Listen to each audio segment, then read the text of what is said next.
What's up, everybody? It's Melvin Key, the Security Czar, with The Way I See It, and boy, do I have a show for you. So let's get right into it.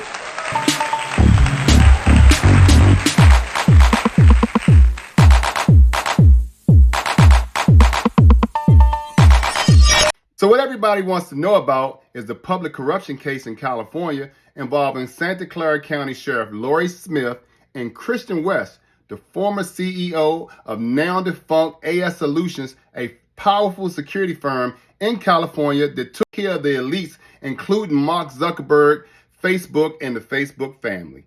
So if you don't know about this case, here's a little background. Christian West, the former CEO of AS Solutions, decided that some of his executive protection agents needed to be armed to better protect some of his clients. And some of his clients also desired to be armed. And so Christian West did what any CEO or executive protection agent worth his salt would do. He sought out the best method to get his people armed. But what West thought was the best method in theory to get these gun permits became the worst method in reality, because he found himself sitting in jail facing a felony charge for bribery of a public official. This case is pretty wild because it involves powerful attorneys, politicians, corporate executives, a gun manufacturer, the sheriff, and Christian West of AS Solutions, and a host of other characters.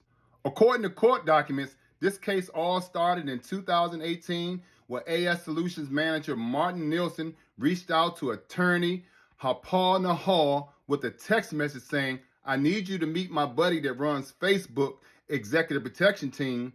There's a potential $50,000 involved." Now, those court documents also say that Christian West, Martin Nielsen, and a host of other characters met Captain James Jensen of the Santa Clara Sheriff's Department, who was in charge of issuing the CCW permits, and that Jensen agreed that he would issue 10 to 12 permits to AS Solutions and his agents in exchange for a $90,000 donation to Sheriff Lorie Smith's campaign.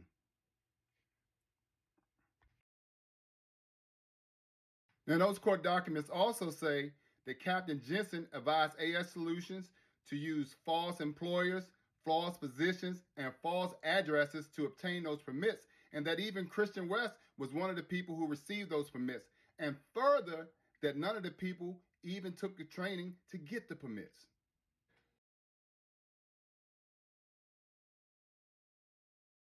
Now, the charge and criminal complaint in court documents has over 30 overt acts committed by Mr. Christian West and some of his cohorts. But nonetheless, I think you guys get the picture without me going through each one of the charges. This was simply a pay-to-play scheme to obtain concealed carry firearm permits. And to save myself some time, I just attached the link to the charge and court documents in the description section of this video. Now, the case against Sheriff Lorie Smith won't result in any criminal charges, but if she is found guilty, she will have to immediately step down as sheriff of Santa Clara County. But the irony in this is that the government is wasting tons of money and time on her because Sheriff Lorie Smith is due to step down and retire in the next couple of months anyway. Nonetheless, investigators found that she was complicit in this pay-to-play scheme for gun permits and was well aware of the donations for those permits from VIPs, corporate executives, and celebrities. Investigators also say that when Lorie Smith held her last re-election party in the sports arena suites for professional athletes, that she was well aware that that was part of the contribution to her campaign for the illegal gun permits. Well, that's that case in a nutshell. But from my perspective, I believe that nothing will happen. Lorie Smith has been the sheriff since, I believe, 2008. She's 6 terms in. Christian West is well connected to the VIPs and the elite of the world, and especially in California. And so even though it's unfortunate that he lost his company, Mr. West is still out there doing the same thing, just under a different umbrella. Integrity is everything in the executive protection business. And being able to get things done is the other thing. But no matter what, we have to always protect our reputation. It doesn't make sense to work so hard to build a reputation of a good business to lose it on one dumb decision. So shout out to Mr. West. Wake up, Mr. West! Mr. West! Mr. West! Wishing you all the best in the years to come. If you want to learn more about this case, check out the links in the description below. In other news, another court case that people want to know about is the wrongful death lawsuit filed by Drakeo the Ruler's family against Live Nation, C3 Presents, Bobby D Presents, Snoop Dogg, and a host of other people. For those of you who don't know, Drakeo the Ruler, also known by his real name, Daryl Caldwell, was in Los Angeles and set to perform at the Once Upon a Time Festival, hosted and promoted by Snoop Dogg, Live Nation, C3 Presents, Bobby D Presents, and a host of other people. From all reports and witness statements, Drakeo was in the area of the festival only meant for artists, VIPs, and festival staff members when he was approached by what witnesses say was at least 100 blood-affiliated gang members. A fight ensued, and ultimately, Drakeo was stabbed in the neck and lost his life. Witnesses also said that the gate to that access area was not guarded by anybody, and additionally, the fight lasted 15 minutes and no security ever showed up to intervene. If you haven't seen the footage, I just so happen to have a copy of it, and it doesn't show the stabbing, but what it does show is a determined Drakeo in the forefront of the group that he's with, fighting for his life. So let's go ahead and check that footage out.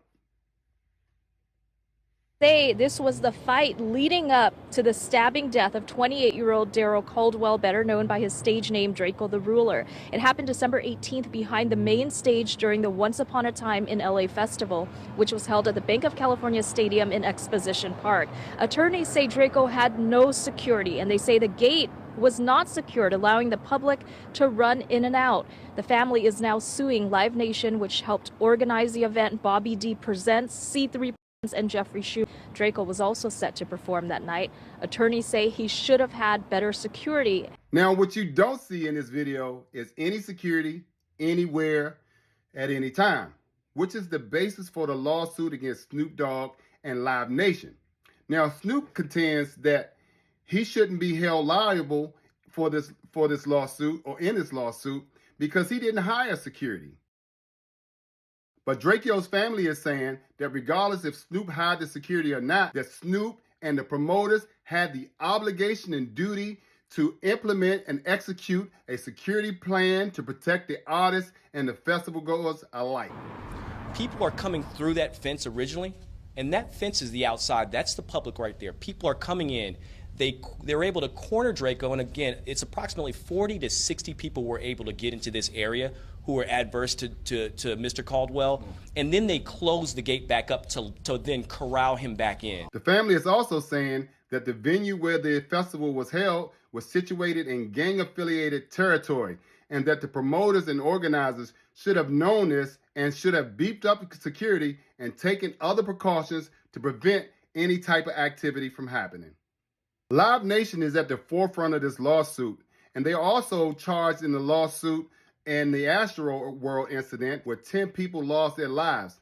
Now, it should be noted that in both of these incidents, they focus on security or lack thereof, and also the security company CSC, which was the head security contractor for both of these incidents. Live Nation is saying, no way, we won't pay.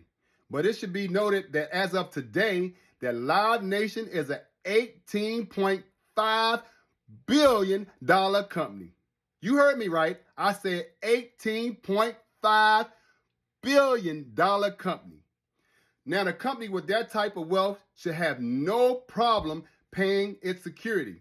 But unfortunately, companies of this magnitude and most companies, when it's time to cut the budget, the first thing they look to cut is security. And because companies like Live Nation have highly paid attorneys and craftily written contracts, the people usually left holding the bag and bearing the brunt of the responsibility is small locally owned security companies who barely charges these companies enough to pay their employees and make a profit. Now, if you follow me or any of my content, you know that I've been the director of security or the head of security for inaugurations, MLB All-Star games, PGA golf tournaments, tennis tournaments, and countless festivals and concerts. And one of the things that you hear me gripe or rant most about is unqualified, uncertified, and untrained guards at these events. And just in case you don't know what I'm talking about, just check out this footage. Hello, Mr. George. How much you pay for the new guy? $20? No, too much money. He's no good operator.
And the main reason why we have problems such as this at these events is because the promoters and organizers are worried more about their bottom line than they are about the security at these events. And so they go out and they hire the cheapest security as possible, and they require the security to have up to $9 million of liability insurance, which puts the security company at a precarious situation. One, because at the end of the day, if anything goes wrong, the security company is at fault. And if they get hit with this lawsuit and the insurance company has to pay out, you can better bet your bottom dollar that the security company is going to go out of business. In my professional experience, these promoters and organizers cast a net to security companies, and they catch the one who has the lowest price, not the most experienced. And these organizers and promoters tell the security company what the security company needs to do versus the security company coming in with experience background as a consulting saying, no, that's not what you need to do. This is what you need to do. The security company or consultant does not need to come in as an afterthought, but from the inception of the event or festival or whatever. And they need to be at the table in the planning process with the stakeholders, which should be the police department, the fire department, Department of Public Works, the mayor, the city council, and the ANC or community commissioners to ensure that the plans are tight, that all issues are brought to the table as a forefront and not as an afterthought, and that we have contingencies to deal with the issues that could come from having such a large event. Now, I can go on and on about this, but if they don't care, it's not my problem. I handle my business when it comes to these events and concerts. And by the way, if you're a security company or a security professional, the way to up your money is to up your value. So what I like to do is recommend a few classes and books that I think you should read. The very first book is called Sport Event Risk Management. That is a class given by FEMA. You just can't go buy this book, but you can find this class online. And what I'll do is post it down and below in the description section so that you can find the class.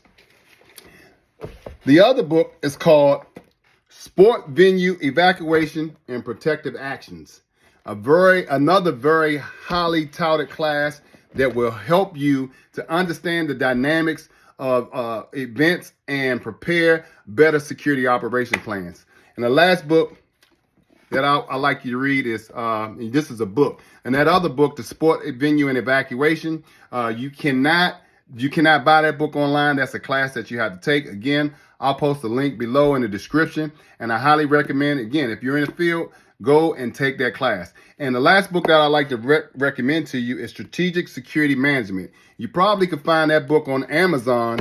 And again, the goal is to become better professionals. We want to prevent deaths like what happened to Draco the Ruler, the events that happened, or the unfortunate set of events that happened at Astroworld, and etc. Thanks for watching. And if you haven't already subscribed, hit that subscription button, like, share, comment, and make sure you turn on them notifications, because I got more content just like this that you cannot afford to miss.